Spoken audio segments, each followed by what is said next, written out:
In the early 20th century, Jamaica was a society deeply marked by the scars of colonialism and the inequalities it bred. The majority Afro-Jamaican population, descendants of enslaved Africans, lived under the economic and political domination of a minority European ruling class. This period was characterized by widespread poverty, limited educational opportunities for blacks, and a political system that offered little representation to the majority of the population. Into this milieu stepped Marcus Garvey, a charismatic leader whose ideas would ignite the flame of black nationalism in Jamaica and beyond. Garvey, born in Jamaica in 1887, founded the Universal Negro Improvement Association (UNIA) in 1914 with the aim of promoting black pride and economic self-sufficiency, and ultimately, the return of the African diaspora to their ancestral lands. Garvey's message was revolutionary, urging blacks to embrace their African heritage and reject the colonial systems that degraded them. He championed the slogan "Africa for the Africans at home and abroad" and envisioned a unified Africa that would be a global superpower, capable of countering the racism and exploitation perpetrated by Western nations. Garvey's ideology had a profound psychological impact on blacks in Jamaica and the broader Caribbean. His call for a return to Africa served as a psychological and emotional liberation from the oppressive colonial mindset that viewed anything African as inferior. Garvey's teachings helped to foster a sense of pride and self-worth among the black population, instilling a belief in their own cultural and racial equality. Garvey also emphasized the importance of economic independence, encouraging his followers to establish their own businesses and support each other's economic endeavors. This focus not only aimed to build economic resilience but also to break the chains of economic dependency that colonialism had forged. One of Garvey's most famous prophetic statements was his declaration that blacks should look to Africa for the crowning of a king, a signal that the time of deliverance was near. This prophecy came to be seen as fulfilled with the coronation of Haile Selassie I as Emperor of Ethiopia in 1930. For many of Garvey's followers, Selassie's ascension to the throne was a divine sign, marking him as a messianic figure who would lead the people of African descent to freedom. This event marked a turning point and was the catalyst for the emergence of Rastafarianism. Leonard P. Howell, often considered the first Rastafari, declared Haile Selassie to be the living God as prophesied by Garvey. This declaration laid the foundational belief of the Rastafari movement that saw the Ethiopian emperor as a divine figure and the embodiment of God on earth. The early Rastafari movement was not just a religious response but also a socio-political stance against the injustices of colonial rule and the ongoing issues of racism and inequality. Rastafari offered a framework for resisting the cultural imperialism of the West, promoting a return to African roots, and advocating for social and political changes that would benefit the black population. The movement attracted those who were disillusioned by the slow pace of political change and those who found in it a voice for their grievances and a reaffirmation of their African identity.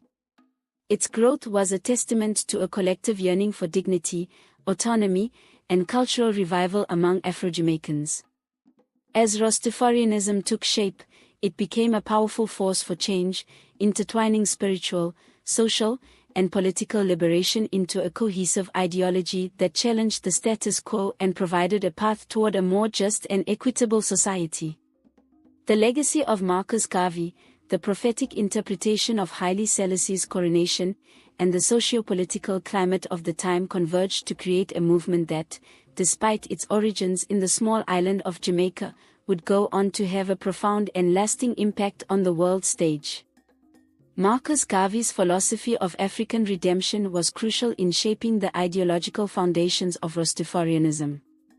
In the 1920s, Garvey, a staunch advocate for black nationalism and Pan-Africanism, prophesied the crowning of a black king in Africa, declaring it would herald the liberation of black people worldwide.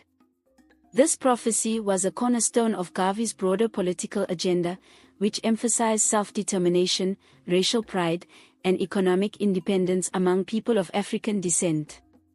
When Rastafari Makowen was crowned as Emperor Haile Selassie I of Ethiopia in 1930, many of Garvey's followers in Jamaica saw this as the fulfillment of his prophecy. This event was not just seen as a historical moment but as a divine signal, marking a decisive turn towards the realization of black sovereignty and spiritual redemption. Haile Selassie's ascension was particularly resonant because Ethiopia, a nation that successfully resisted European colonization, symbolized African strength and independence. His coronation was viewed by Garvey's followers as a divine affirmation of black people's claims to dignity and self-governance, catalyzing a new religious movement that would look to Selassie as a messianic figure destined to lead the African diaspora to freedom. Leonard P. Howell, often recognized as the first Rastafari, played a seminal role in the movement's formation.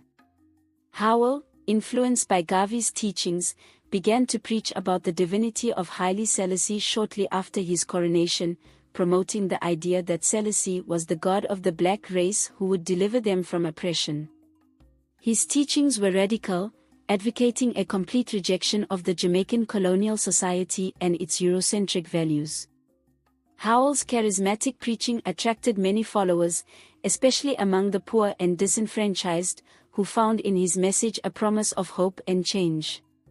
Alongside Howell, other early leaders such as Joseph Hibbert, Archibald Dunkley, and Robert Hines also contributed to spreading the Rastafari message. Hibbert, who had been exposed to Ethiopianism during his time in Costa Rica, emphasized the importance of African identity and heritage in his teachings.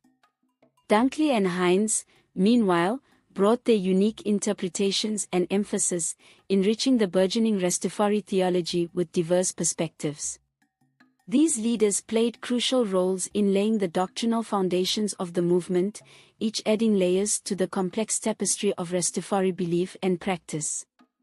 These early Rastafari leaders faced significant opposition from the colonial authorities, who viewed their anti-colonial rhetoric as a threat to the existing social order. The movement's call for repatriation to Africa and its rejection of the British monarchy and colonial governance were particularly contentious. Despite facing persecution, including imprisonment and harassment, these leaders persisted in their mission, their resilience further cementing the appeal and the revolutionary spirit of the Rastafari movement. The establishment of Pinnacle, a self-sufficient community founded by Howell in the hills of St. Catherine, Jamaica, was a practical manifestation of Rastafari ideals. It became a symbol of autonomy and Rastafari self-actualization. Pinnacle was not just a place of refuge for Rastas, it was also a site of cultural innovation, where many practices now associated with Rastafari, such as the wearing of dreadlocks and the ritualistic use of marijuana, were developed and codified. The historical context and origins of the Rastafari movement are deeply interwoven with the broader struggles for racial equality and self-determination. The teachings of Marcus Garvey and the leadership of figures like Leonard P. Howell provided the ideological and organizational groundwork that transformed Rastafari from a small religious group into a powerful socio-religious force. Their emphasis on African identity, return to African roots, and rejection of oppressive systems resonated deeply with those marginalized in Jamaican society, offering not just a spiritual path but a framework for cultural and political resistance. As Rastafari continues to evolve, the profound impacts of these early leaders remain evident in its enduring call for justice and equality. At the heart of Rastafari belief is the profound reverence for Haile Selassie I of Ethiopia. Rastafarians view Selassie not merely as a historical figure but as the living embodiment of God, Jah. This divine kingship is central to Rastafari theology, wherein Selassie is considered the reincarnation of Jesus Christ, fulfilling biblical prophecies and the expectations set forth by earlier black nationalists like Marcus Garvey. The coronation of Selassie as emperor in 1930 is seen as a divine event that signified the return of the Messiah to redeem the children of Africa, scattered abroad through the transatlantic slave trade. For Rastafarians, Selassie's reign symbolized the promise of return and liberation for all African peoples. This belief in Selassie as a messianic figure who will lead the African diaspora to freedom and salvation is underpinned by a complex theology that intertwines the biblical narrative with African history and culture. Rastafarians interpret Bible verses such as Psalm 68 verse 31, "Princes shall come out of Egypt, Ethiopia shall soon stretch out her hands unto God," as evidence of the divine nature of Selassie's kingship and his central role in the fulfillment of prophecy. One of the most distinctive aspects of Rastafari theology is the concept of I and I. This expression is a crucial part of the spiritual and philosophical underpinnings of the movement, emphasizing the unity and equality of all human beings under Jah. I and I as a phrase replaces the more conventional you and I, signifying an important theological shift from an individualistic to a more collective identity. This concept rejects the dualities and divisions imposed by Babylon, suggesting that there is no distinction between God and man. Instead, all individuals are united both with each other and with Jah. I and I speaks to the deep interconnectivity of the Rastafari community, fostering a sense of oneness and solidarity. It encourages a personal and communal responsibility towards living a life that is spiritually and morally aligned with Rastafari ideals. In practice, this belief manifests in the ethical and compassionate treatment of others, the pursuit of truth and justice, and a lifestyle that seeks to mirror the divine nature of Selassie. In Rastafari theology, the concepts of Babylon and Zion are used to represent two opposing moral and spiritual states. Babylon is a metaphor for the corrupt, materialistic, and oppressive elements of society, symbolized by Western powers and their exploitative systems. Historically, Babylon refers to the ancient city that was involved in the captivity of the Jewish people, serving as a powerful allegory for modern systemic oppression and racial injustice. For Rastafarians, resisting Babylon is a spiritual and ethical imperative that involves rejecting its values and institutions. Conversely, Zion represents the ideal state of unity, peace, and freedom. While often associated with Ethiopia, seen as the promised land for the African diaspora, Zion also symbolizes a spiritual and moral ideal that Rastafarians strive toward. The journey from Babylon to Zion, therefore, is not just a physical return to Africa but also a spiritual migration towards living in accordance with divine will, characterized by justice, righteousness, and liberation. The core beliefs and theology of the Rastafari movement create a rich, spiritual ideology that offers both a critique of historical injustices and a roadmap for personal and collective salvation. Through the veneration of Haile Selassie, the concept of I and I, and the symbolic representations of Babylon and Zion, Rastafarians articulate a vision for a world reordered by spiritual and ethical principles. These beliefs not only define the religious and philosophical landscape of Rastafari but also serve as a dynamic force for cultural and social transformation, encouraging adherents to seek connection, resist oppression, and aspire to a higher state of being in their personal lives and community engagements.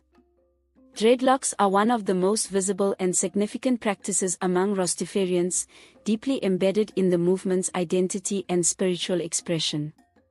The wearing of dreadlocks is rooted in various symbolic meanings, primarily reflecting the image of the Lion of Judah, a symbol of strength, ethereal power, and the Ethiopian monarchy that Rastas associate with Haile Selassie. This hairstyle is also a potent symbol of resistance against Western beauty standards and societal norms that have historically denigrated African textures and styles of hair. By embracing natural hair growth into dreadlocks, Rastas physically and metaphorically reject European influences and affirm their connection to African heritage. The decision to grow dreadlocks often comes with a spiritual awakening or significant life event that strengthens one's identity and commitment to Rastafari principles. It serves as a public declaration of faith and a constant reminder of the covenant between the individual and the divine. Moreover, dreadlocks echo the Nazirite vow described in the Bible, where individuals dedicate themselves to God by not cutting their hair, underscoring the deep scriptural connections that Rastafarians often draw upon. The Ital diet is another cornerstone of Rastafari practice, reflecting its principles of purity, natural living, and physical and spiritual health. Ital, derived from the word vital, underscores the importance of this diet to Rastafari life energy or levity. This diet is largely vegetarian or vegan, emphasizing fresh, organic foods that are free of synthetic additives, chemicals, and, most importantly, salt. Rastafarians often view the consumption of meat, particularly pork and shellfish, as spiritually corrupting and physically harmful, believing that the energies derived from dead animals can disrupt spiritual growth and physical health. Adhering to the Ital diet is thought to purify the body, making it a suitable temple for the divine spirit that Rastas seek to cultivate within themselves. This practice is not only about maintaining health but is also an act of resistance against modern agricultural practices and the commercial food industry, which are seen as part of Babylon's corrupt system. By choosing what to eat consciously, Rastas reaffirm their commitment to living in harmony with nature, an essential aspect of their spiritual and ethical values. Ganja, or marijuana, holds a sacramental role in the Rastafari movement. Unlike mainstream perceptions that may view the use of ganja as recreational, for Rastas, it is a sacred herb to be used ritually for achieving higher spiritual consciousness and communion with the divine. The use of ganja in Rastafari ritual, known as reasoning sessions, involves group discussions where the herb is smoked to inspire heightened awareness and facilitate profound spiritual and philosophical dialogues. These sessions are crucial for community bonding, collective meditation, and spiritual insight, making ganja an integral part of Rastafari's spiritual practice. The ritual use of ganja is supported by biblical texts such as Psalm 104 verse 14, which Rastas interpret as God creating the herb for the service of man. This scriptural backing reinforces the sanctity of ganja use in Rastafari practice, distinguishing it from secular use.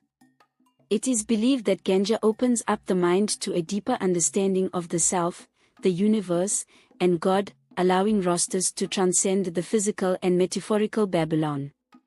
The practices and lifestyle choices of Rastafarians, dreadlocks, the Ital diet, and the sacramental use of ganja, serve not only as expressions of faith and identity but also as acts of resistance against the prevailing cultural and spiritual impositions of the West. Each practice is steeped in deep spiritual significance and is aimed at fostering a life of purity, health, and spiritual integrity. Through these practices, Rastafarians seek to live in accordance with their understanding of divine law, constantly striving to achieve a closer communion with the divine and a more harmonious existence with nature. These lifestyle choices are integral to the Rastafari pursuit of liberty, helping adherents to navigate and resist the complexities of Babylon while cultivating a sacred space within and around themselves.